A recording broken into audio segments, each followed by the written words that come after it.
5 ঘন্টার মতো সময় অতিবাহিত হয়েছে এবং এই 5 ঘন্টায় অনেক কিছুই এখানে ঘটেছে। অর্থাৎ ক্রাইম সিন থেকে শুরু করে পুলিশ ঊর্ধ্বতন কর্মকর্তারা এসেছিলেন, পাশাপাশি হাদির সাথে যারা নির্বাচনের প্রচারণা ছিলেন তারাও ছিলেন। আপনি দেখতেই পাচ্ছেন নিশ্চয়ই যে ক্রাইম সিনের পুরো বেষ্টনী তৈরি করা হয়েছে। অর্থাৎ এখান থেকে আরও পেছনে প্রায় 10 থেকে 12 গজ পেছনে হাদিকে গুলি করা হয়েছিল, যেখানে গুলির একটি খোসাও পাওয়া গিয়েছে এবং তার ঠিক আরও 10 গজ সামনে গুলির যে মূল অংশটি সেটিও এখানে পাওয়া গেছে। অর্থাৎ একটি খোসার দুটি যে অংশ, সেই দুটি অংশ এখানে থেকে উদ্ধার করেছে সিআইডি ক্রাইম সিন ইউনিট।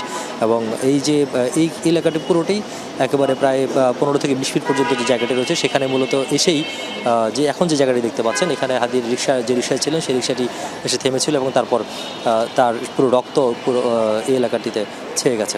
আর আরেকটি বিষয়, মূলত হাদির সাথে যারা প্রচারণায় ছিলেন তারা যেটি অভিযোগ করছেন যে দুজনকে সন্দেহ করা হচ্ছে বা যে দুজন মোটরসাইকেলে এসে গুলি করেছিল তাদের দুজনেই আজকে সারাদিন হাদির সাথে প্রচারণায় ছিলেন এবং তারা এই অভিযোগ করছেন শুধু আজকে নয়, গেল কয়েকদিন ধরেই হাদির সাথে প্রচারণায় বিভিন্ন সময় তারা বিভিন্ন স্থানে গিয়েছেন এবং সাথে করে লিফলেটও বিতরণ করেছেন। এবং একটি ছবিতে কিছুটা অনেকটা স্পষ্ট করে দেখা গেছে যে একজন হাদির সাথে দাঁড়িয়ে একেবারেই পাশাপাশি দাঁড়িয়ে মতিঝিল এলাকায় লিফলেট বিতরণ করছেন এবং তার সাথে মোটরসাইকেলে যেই লোকটি গুলি করেছে বলে সন্দেহ করা হচ্ছে, প্রধান সন্দেহভাজন, তার সাথে অনেক কিছুই মিলে গেছে। তার শরীরের আকৃতি, পাশাপাশি তার যে পোশাক, সব কিছুই মিলে গেছে। ধারণা করা হচ্ছে তারাই হয়তো হাদির সাথে ছিলেন এবং তার পরবর্তীতে তিনি যখন এখান থেকে সোহরাওয়ার্দী হাসপাতালের দিকে যাচ্ছিলেন বা সোহরাওয়ার্দী এলাকায় যাচ্ছিলেন সেখানেই মূলত এই পথিমধ্যে তাকে গুলি করা হয়েছে।